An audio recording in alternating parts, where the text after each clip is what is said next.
Bismillahirrahmanirrahim. Assalamualaikum warahmatullahi wabarakatuh.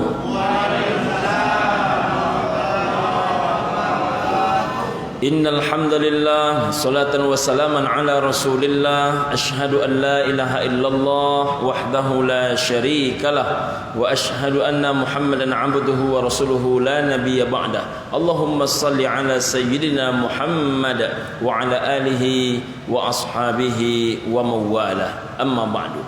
Orang tua kami, pengurus masjid, sidang jamaah zuhur rahimakumullah, mudah-mudahan kita semua senantiasa diberikan hidayah oleh Allah Subhanahu wa taala. Amin ya rabbal alamin. Zuhur kali ini Ibu dan Bapak rahimakumullah, kajian kita adalah Bismillahirrahmanirrahim. Al-jannatu mustaqatun ila arba'ati nafar, kata Rasulullah sallallahu alaihi wasallam. Syurga itu, kata Nabi, ibu dan bapak yang berbahagia, merindukan hadirnya 4 macam golongan manusia. Di saat kita rindu dengan syurga, mereka yang 4 ini justru dirindukan oleh syurga. Di saat kita harap menjadi salah satu penghuni syurga, mereka yang berempat ini adalah orang yang sangat diharapkan kehadirannya oleh syurganya Allah Subhanahu wa taala. Mudah-mudahan kita salah satunya. Amin ya rabbal alamin. Siapa saja mereka orang-orang yang dirindukan oleh syurga itu, ibu dan bapak rahimakumullah? Pertama, kata Nabi sallallahu alaihi wasallam, talil Quran, orang yang hatinya, lisannya senantiasa terpaut kepada kitab suci Al-Quran. Orang merasa ada yang hilang dalam hidupnya kalau dia tidak membaca Al-Quran. Orang yang setiap hari, saban waktu tidak pernah dia lewatkan tanpa menghiasi diri dan rumahnya dengan Al-Quran. Nawwiru manazilakum biiqamatis shalah wa biqiraatil Quran.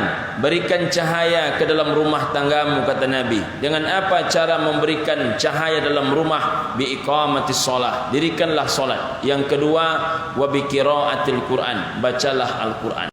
Ibu dan bapak, orang yang paling baik adalah khairun nas, sebaik-baik manusia, man ta'allamal Quran, orang yang belajar Al-Quran. Setelah dia belajar, wa'allamahu, dia mengajarkan Al-Quran. Maka jadilah ibu dan bapak satu di antara duanya. Paling tidak satu di antara dua, tapi kalau bisa dua-duanya.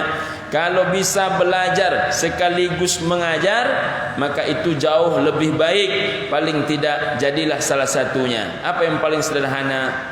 Belajar ilmu Al-Quran. Al-Quran ini, ibu dan bapak rahimakumullah, dalam keadaan tak lancar saja, terbata-bata saja, falahum ajrani, 2 balasannya, 2 kebaikannya. Apalagi kalau sudah dalam keadaan lancar, maka 1 huruf nilainya 10 kebaikan. Kalau sudah dalam keadaan berwudu, maka 1 huruf nilainya 25 kebaikan.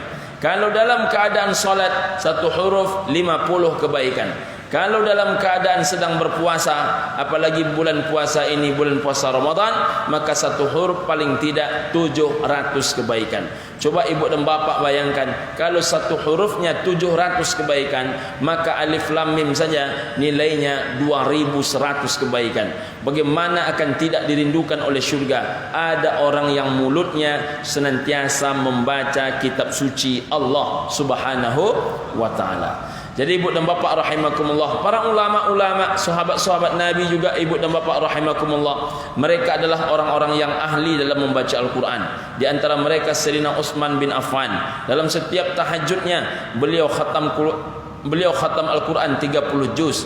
Bahkan ibu dan bapak rahimakumullah, para ulama-ulama yang lain termasuk Imam Syafi'i, dikatakan ibu dan bapak rahimakumullah, dalam bulan suci Ramadan beliau dalam setiap malamnya khatam Quran sebanyak 2 kali. Masya Allah, 2 kali khatam Quran semalam, 60 kali khatam Quran sebulan. Kita berapa kali khatam Quran sebulan? Luar biasa mereka membaca Quran. Jadi ibu dan bapak rahimakumullah, wajar mereka dirindukan oleh syurga. Ada anak-anak yang masih kecil-kecil, ibu dan bapa rahimakumullah, tetapi mereka sudah menghafal Al-Quran.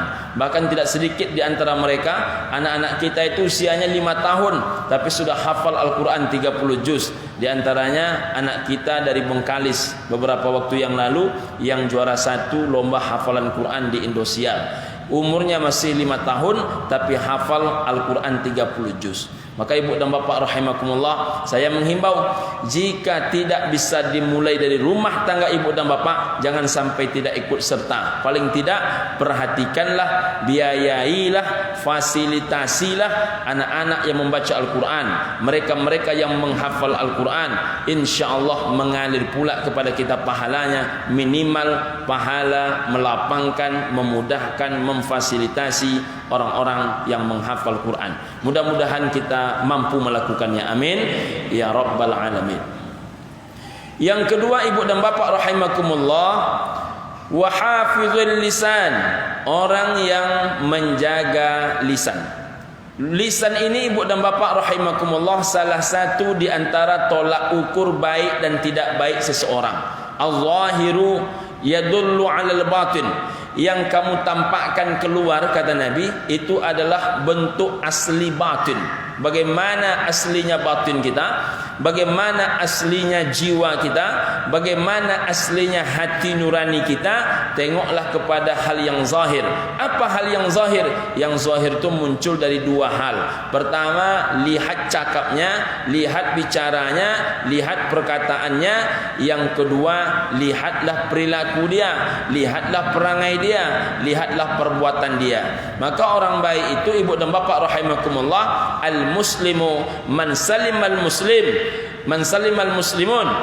Orang Islam itu adalah orang yang mampu menyelamatkan orang Islam yang lain. Dengan apa dia selamatkan? Biyadihi wa bilisanihi. Selamat orang kena perbuatannya, selamat orang kena lisannya. Ada orang yang baik perbuatannya tapi tak baik lisannya. Ada orang yang baik lisannya tapi tak baik perbuatannya. Yang satu banyak teori tapi tak mampu mengamalkan. Yang satu, ibu dan bapak rahimakumullah, mampu mengamalkan tapi mulutnya menyakitkan. Jadi ibu dan bapak rahimakumullah, mestinya orang beriman, orang Islam itu selesai dua-duanya. Lisannya terjaga, perbuatannya pun baik. Siapa orang yang paling baik hatinya? Nabi. Maka Nabi yang paling baik lisannya. Siapa yang paling baik perbuatan dan amal ibadahnya? Nabi. Maka Nabi juga yang paling baik perangainya. Jadi lisannya selesai baik, amal perbuatannya dan seluruh tingkah lakunya pun baik. Maka ibu dan bapak rahimakumullah, seperti yang dikatakan oleh A'agim, ibu dan bapak yang berbahagia, apapun yang keluar dari mulut cerek itu gambaran isi cerek. Kalau yang keluar itu air putih, bersih, jernih dan bening, pertanda isi di dalam cerek itu adalah air putih, bersih, jernih dan bening. Tapi kalau yang keluar itu air kopi hitam, walaupun dia manis, pertanda isi di dalam cerek itu adalah air kopi hitam, manis. Tapi yang kalau keluar itu adalah keruh, hitam pekat, bau, busuk, namanya lumpur, itu pertanda di dalam cerek itu adalah lumpur pula. Ibu dan bapak rahimakumullah. Maka orang yang baiklah yang bisa berkata baik, dan orang yang tidak baiklah pantas dia mengucapkan kata-kata yang tidak baik. Tapi di Indonesia lain pula, kata orang, kami lain Pak Ustaz, muncung yo kareh tapi hati elok. Yang macam ini tak ada rumusnya. Ibu dan bapak rahimakumullah, mestinya hati baik, perkataan baik. Mestinya hati baik, perbuatan pun baik. Maka orang kedua yang dirindukan oleh syurga, orang yang terjaga lisannya. Maka mudah-mudahan dengan disampaikan ini kita semakin berhati-hati dalam hal lisan. InsyaAllah lisan kita salah satu lisan yang terjaga. Amin ya rabbal alamin. Yang ketiga, ibu dan bapak rahimakumullah, wa mut'imil ji'an, orang yang memberikan orang lapar makanan. Ibu dan bapak, saya lama termenung menengok amalan seorang kawan. Kawan ini Pak RT, dia suka menghantarkan makanan ke orang gila. Dicarinya orang gila sepanjang jalan ini. HR Subrantas, tembus ke Arengka, kadang tembus ke Harapan Raya. Suatu kali saya tanya beliau, kenapa harus orang gila? Karena beliau lagi marah dengan karyawannya. Kenapa tak habis nasi ini? Kenapa tak habis sedekah ini? Kata karyawan beliau, ibu dan bapak rahimakumullah, tak ketemu orang gilanya bang. Bagaimana kalau kami kasih saja kepada orang-orang lain? Apa jawaban dia? Lama saya termenung, Pak Ustaz. Apa kata dia? Orang-orang fakir miskin itu banyak orang membantu, kata dia. Masjid membantu, orang kaya membantu, orang lewat membantu, banyak orang membantu. Orang kaya banyak peduli kepada orang susah, tetapi orang gila hampir-hampir tak ada orang peduli, kata dia. Saya lama tu dia. Iya juga ya. Asal nampak orang gila itu mengelak kawan. Maka jangan heran orang gila itu, ibu dan bapak rahimakumullah, mohon maaf, kadang dalam tong sampah itu dia mencari makanan. Di depan kelopak mata saya suatu saat, ibu dan bapak rahimakumullah, dia sedang duduk dengan saya di sebuah diskusi. Rupanya di luar datang orang gila, bukan masuk ke tempat usaha beliau, tidak, di luar saja, nampak oleh beliau dari kaca. Lalu beliau pamit, sebentar bi, kata dia, ini ada yang mendesaknya, kata dia. Saya kira ada tamu istimewa, ibu dan bapak rahimakumullah. Rupanya keluar beliau, nampak oleh mata saya, diambilnya tangan orang gila itu, dibawanya ke rumah makan sebelah. Dibawanya ke rumah makan sebelah. Dikasihnya nasi, dikasihnya teh manis, ibu dan bapak rahimakumullah. Lama saya termenung.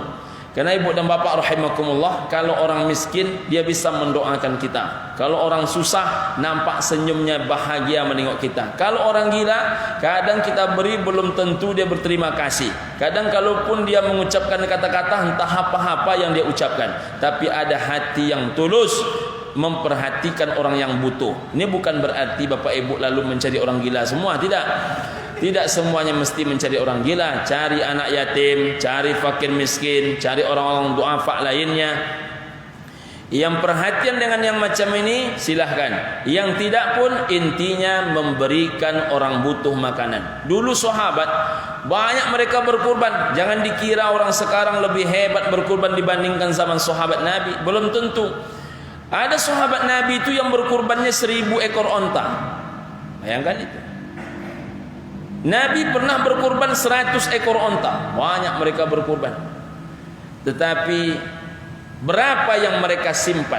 Mereka tidak menyimpannya melebihi untuk 3 hari makan. Mengapa mereka tidak menyimpannya melebihi 3 hari makan? Takut mereka jika mereka sudah kenyang, sedangkan ada saudara seiman mereka yang masih dalam keadaan lapar. Karena engkau, kata Nabi, tak disebut beriman jika engkau tidur dalam keadaan kenyang, sedangkan saudaramu, saudara yang mana? Saudara seiman seakidah, sedang terbuka matanya, tak bisa mereka tertidur karena perutnya masih menahan lapar.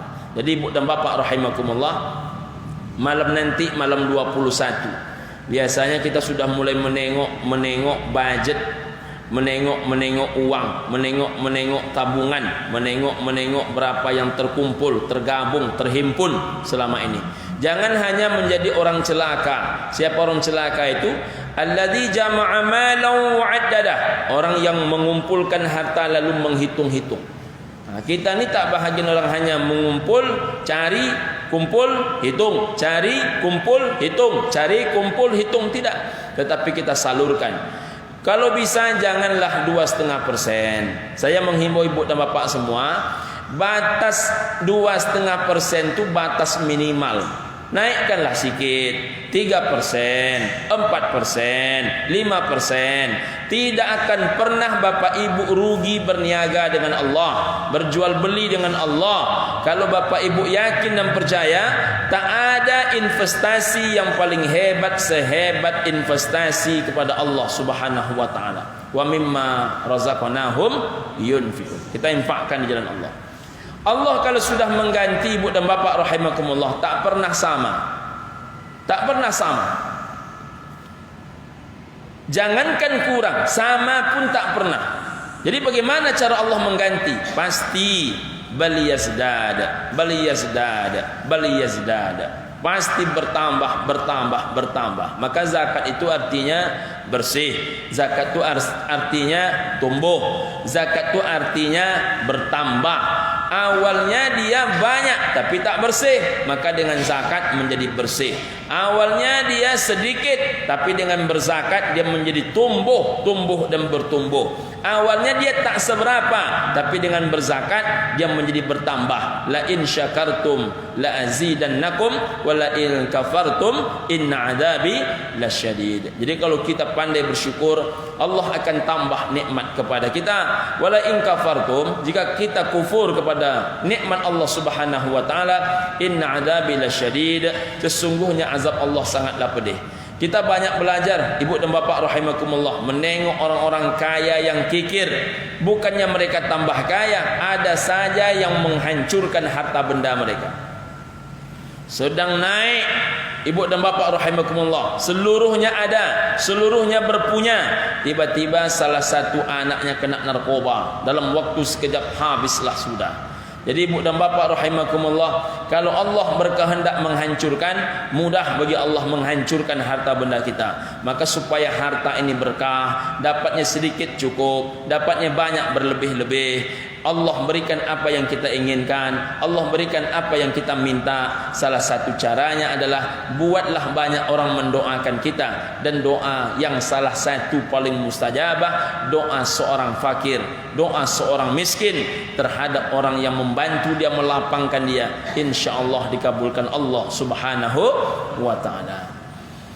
Yang keempat, yang terakhir ibu dan bapak rahimakumullah, wasaimin fi syahri Ramadan, orang yang berpuasa di bulan Ramadan. Kita ini salah satunya. Mudah-mudahan kita ini orang-orang yang dirindukan syurga. Amin.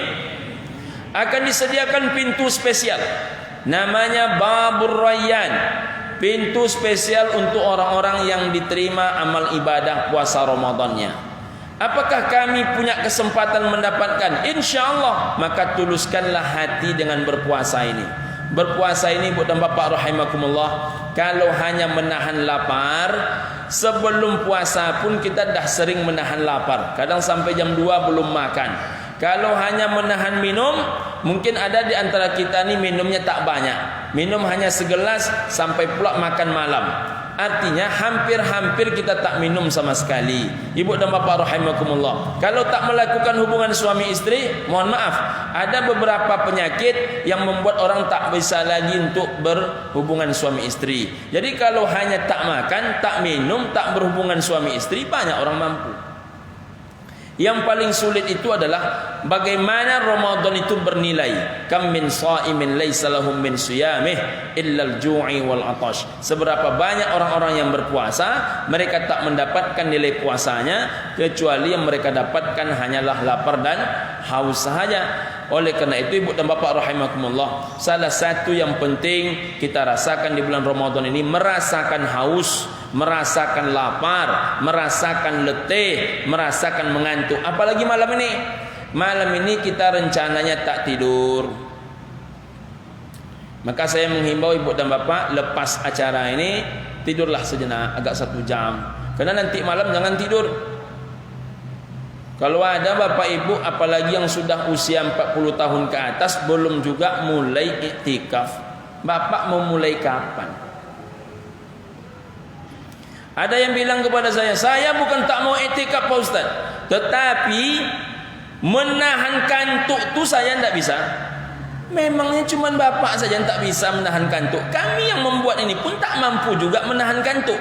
Tapi karena kita ini ingin memberikan kepada Allah, kita kuat-kuatkanlah. Kadang-kadang pagi itu dah oleng-oleng badan. Tapi macam mana? Tapi ibu dan bapak rahimakumullah, kalau ini sudah berproses, kalau bapak ibu yang belum pernah sempat 10 hari ataupun 10 malam selama Ramadan 1442 Hijriah ini bisa dilaksanakan, maka yakin dan percayalah, tahun depan rindu bapak ibu dengan 10 malam terakhir. Rindu bapak ibu, insyaAllah. Rindu kita dengan kekasih, lebih rindu kita dengan 10 malam terakhir. Rindu kita dengan orang yang tak pernah berjumpa, lebih rindu kita dengan 10 malam terakhir. Kapan itu? Kalau kemanisan itu sudah dirasakan. Kemanisan iman itu tak bisa digantikan dengan apapun. Ya, betapa banyak pekerjaan di luar. Mengapa jamaah Masjid Al-Huda mau duduk-duduk mendengarkan kajian? Karena yang dirasakannya kemanisan, kelezatan iman dan Islam, kelezatan ilmu, kelezatan majlis ilmu, kelezatan duduk tunak dalam sebuah pengajian. Itu nikmat yang Allah rasakan. Tak semua orang merasakan. Maka ibu dan bapak rahimakumullah, kalau sudah bapak ibu coba 10 malam Ramadan ini, maka insya Allah kapan-kapan Ramadan itu datang bapak ibu akan rindu. Ingat, belum tentu Ramadan ini bapak sempat merayakan Idul Fitri. Mana tahu nanti Idul Fitri ini tak sempat mengisinya. Mana tahu Idul Fitri ini tidak sempat kita untuk menyemarakkannya. Kita mati sebelum Idul Fitri. Paling tidak bapak sudah ikut sekali iktikaf, walaupun sekali seumur hidup. Kapan itu? 10 terakhir Ramadan 1442 Hijriah.